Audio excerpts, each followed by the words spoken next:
Hello. So here I am, back again, Alan Warner, the author of the epic dark fantasy series, The Crystal Crux. I intended this to be a live podcast.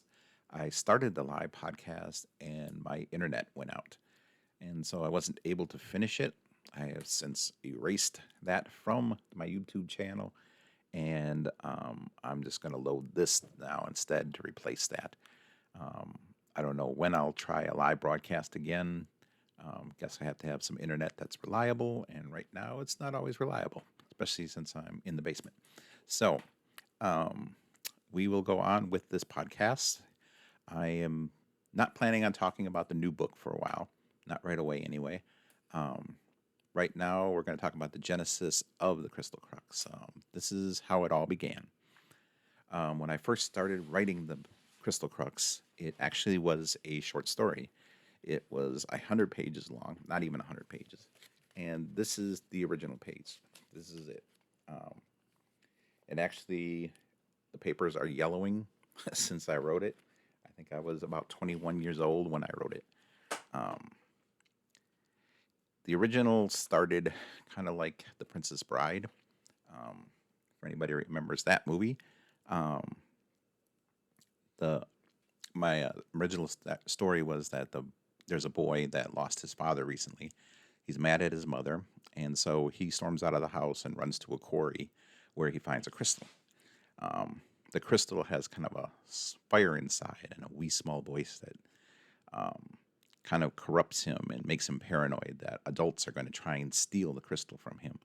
So he runs into the woods and ends up getting lost.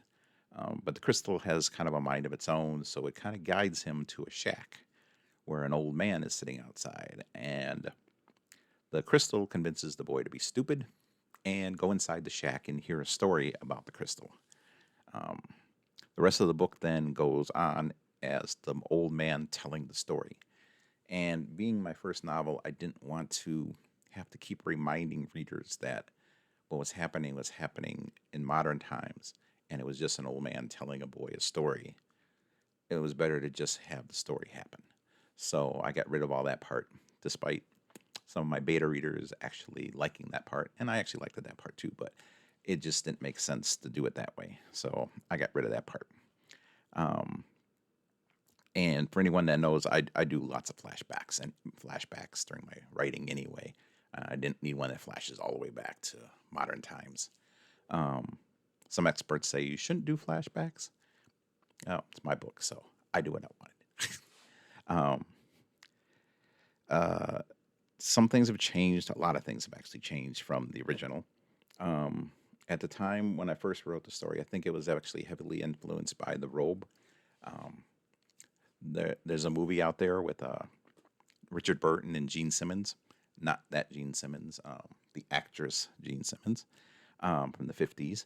But I had read the book, and I've read the book a couple of times, and by Lloyd C. Douglas, and I actually would tell you the book is better than the movie. Um, I was also influenced a lot by Star Wars at the time. Excalibur, Three Musketeers, Once and Future King, playing a lot of Dungeons and Dragons at the time. So that all of that's pretty much in here in the book. Um, and at the time, I was thinking about it being more about the end of the Roman Empire time, and so my characters were actually based on senators and tribunes and centurions, governors, stuff like that. Um, Pero was actually a tribune named Alexander, but his best friend was Francis, Centurion Francis. Um, none of these people had last names. I didn't give them last names back then, and I don't know why. But I also didn't give them much history either. They're actually pretty cardboard cutouts. Um, Tomas was Thomas, so he didn't change much.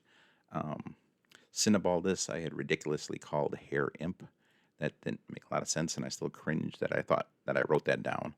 Um, but Didion is an imp-like creature, and he back then he led Vivinia, not Viridian, to meet his dragon master Bastarance, who is Ophis now. Um, basically the whole story, because it was a short story, it was really unemotional. It didn't stale. Um, Francis actually loses his family in one sentence, and he doesn't fixate on it at all. He just kind of moves on from it. It's like very one dimensional. Um, and that's part of Francis's motivation through the whole books, all five books, is that, he's still fixated on feeling like he's responsible for having lost his family. Um, so I think it was around 2014 when I first learned that it was possible to self-publish. My wife Susan, she encouraged me to dig up my old stories and try, and so I did. Um, as soon as I read it, I knew I had to change it.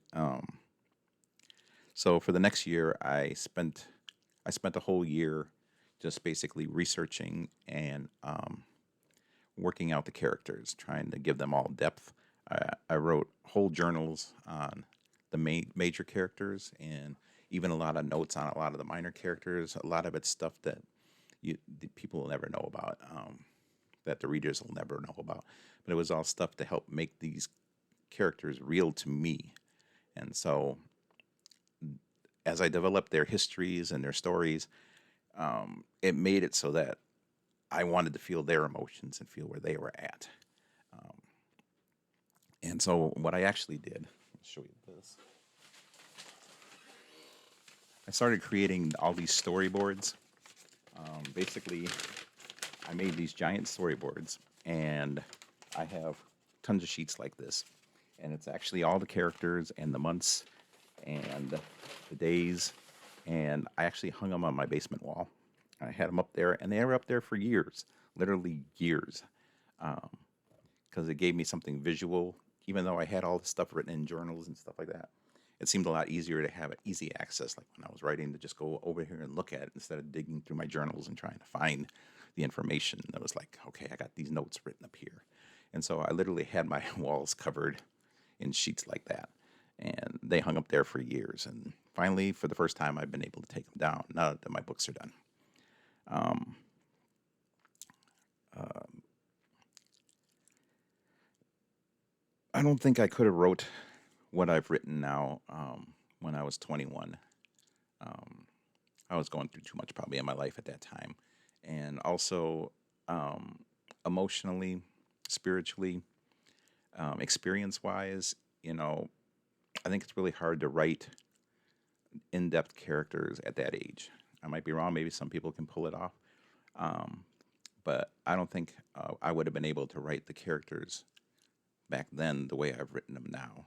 Um, I don't think I would have been able to do it.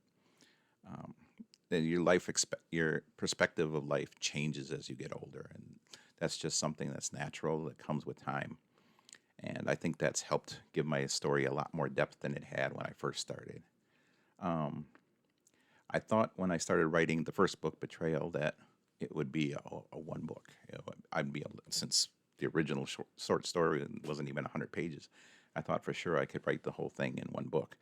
But as I started doing my flashbacks and giving all this history to the characters, I realized it was like, oh, this is going to be a lot more than one book.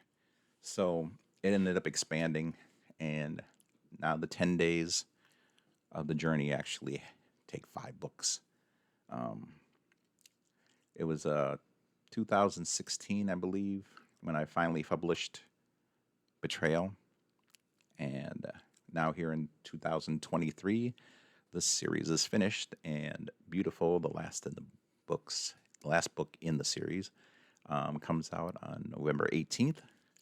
Um, there'll be a hardcover and a paperback available, but there also is a KDP Kindle that is available, and it's on pre-sale right now, and it'll download automatically on the 18th.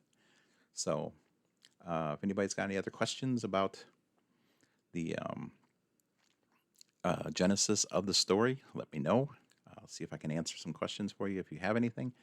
Otherwise, I will come back. I'm going to probably start maybe reading some of the first book, Betrayal, and explaining what's happening, why it happened, and kind of address some things to kind of give people an idea how the story started.